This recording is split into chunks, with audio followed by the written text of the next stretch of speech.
Ce panel a été organisé dans un cadre politique.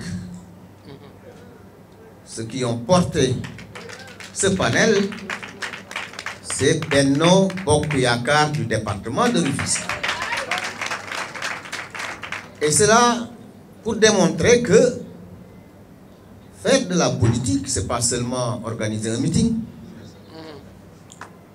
mais les politiques peuvent porter des espaces de réflexion, d'analyse, de compréhension de politique publique. Je crois que cela aussi, c'est important de le préciser. C'est Benno Bokk Yakaar du département de Rufisque qui a organisé ce panel. Et la politique n'est pas une mauvaise chose. La politique, c'est le développement de la cité. La raison pour laquelle c'est avec fierté que nous, hommes politiques,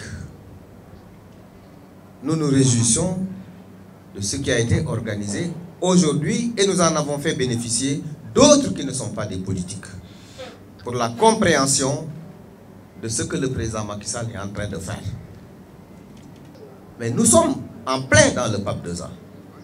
Ce n'est pas un projet, c'est un plan d'action prioritaire qui a commencé depuis 2019. C'est à cause simplement de cette pandémie qu'on a appelé, qu'on a ajouté les 2 A. Améliorer, accélérer et ajuster. S'il n'y avait pas cette pandémie, on aurait déroulé comme on l'avait fait au départ. Vous savez, Rufisque, il y a 12 collectivités territoriales. Il y en a 6 qui ont pas cassé. Bargny a 705 millions. Sébikotane 412 millions. Diamniadio 422 millions. Rufisque Nord 875 millions. Rufisque Est 609 millions. Rufisque Ouest 373 millions. La ville aussi a un montant extrêmement important. L'intéressant dans le PACASEN, c'est que les communes ne donnent rien du tout.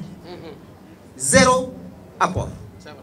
Tout ça, c'est le gouvernement du Sénégal, par l'entremise du président Macky Sall, qui a pris tous ces montants et qui les a injectés dans ces communes. Sans compter les fonds de dotation de la décentralisation et les fonds d'équipement des collectivités territoriales. Donc il a créé la contribution économique locale, la CEL. Les maires appellent ça Khoromsi, parce que c'est venu à son heure. Sans compter les ristournes qui sont distribués au niveau des communes. Sans compter également le fonds minier. D'ici la fin de ce mois, nous allons distribuer 5 milliards dans les communes. Et l'année prochaine, peut-être des montants encore beaucoup plus importants. Donc, globalement, ce que le gouvernement transfère en termes financiers dans les collectivités, mais c'est extrêmement important. Quand une commune reçoit 705 millions sur 5 ans, sans aucun apport, ici dans le département de Rufisque, je prends Bargny par exemple, mais cette commune, 705 millions, elle peut faire quelque chose.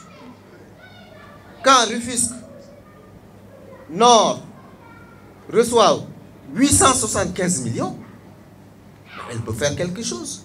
Elle peut planifier un important projet structurant dans sa commune. Un transfert direct de l'État. Sans compter maintenant ce que l'État fait directement dans les communes.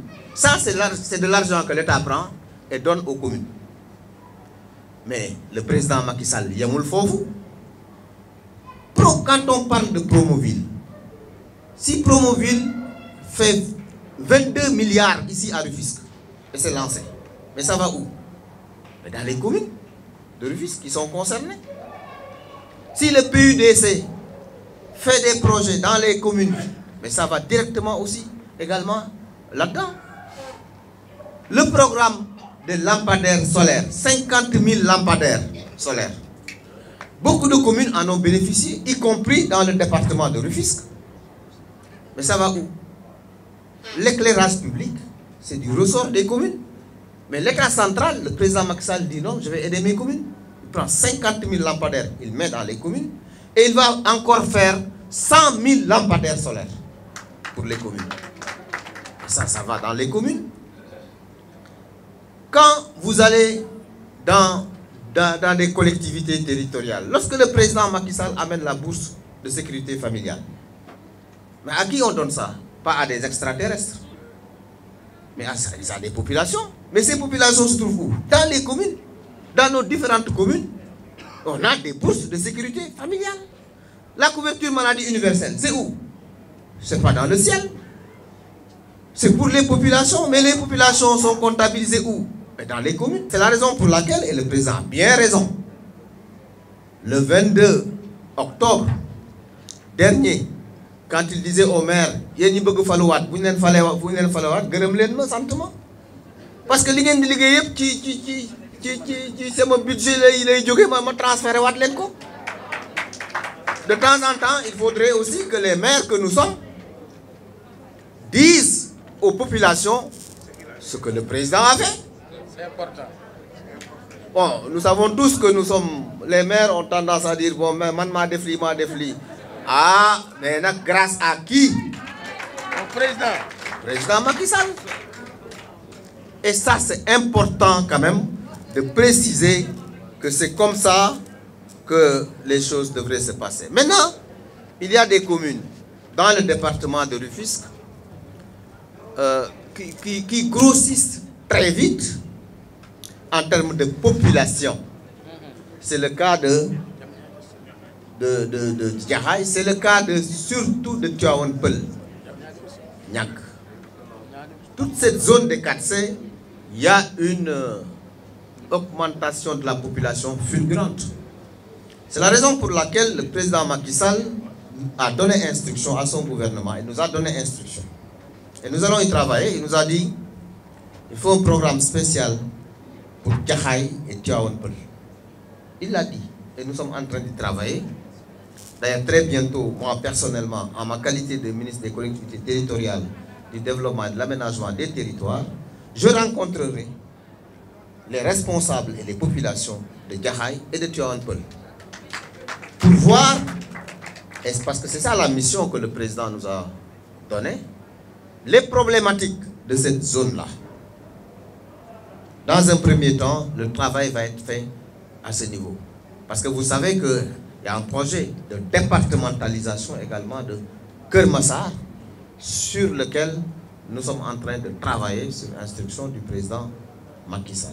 Et au-delà même, toute cette zone rurale du département de Rufisque, Bambilor, Sangalkam, de très grands projets sont en vue. Ne serait-ce que le DAC de Sangalkam, c'est quand même quelque chose d'important en termes d'emploi. Ce DAC va créer beaucoup d'emplois. Parce que l'affaire de l'immigration clandestine, on est en train de vendre du rêve aux jeunes. C'est de l'escroquerie pour ceux qui prennent ces pirogues, qui encaissent des sommes importantes et qui vont aller tuer les jeunes à la mer. Parce qu'en Europe, nous savons qu'actuellement, il y a la Covid. Mais quel est le pays européen qui va accueillir actuellement des jeunes comme ça? Ils sont en confinement, en pré-confinement, en déconfinement, etc. Donc il n'y a rien là-bas actuellement. Alors vous voyez des parents qui vendent leur or, des jeunes qui économisent des millions et qui donnent ça à quelqu'un et qui partent se noyer en mer.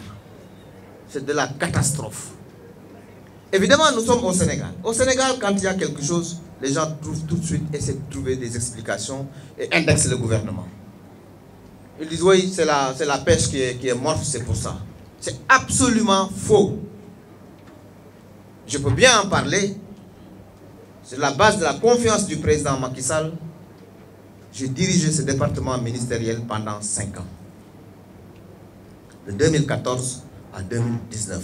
Et je peux vous dire ici que ce que le président Macky Sall a fait dans le secteur de la pêche, aucun président ne l'a fait depuis les indépendances. Aucun.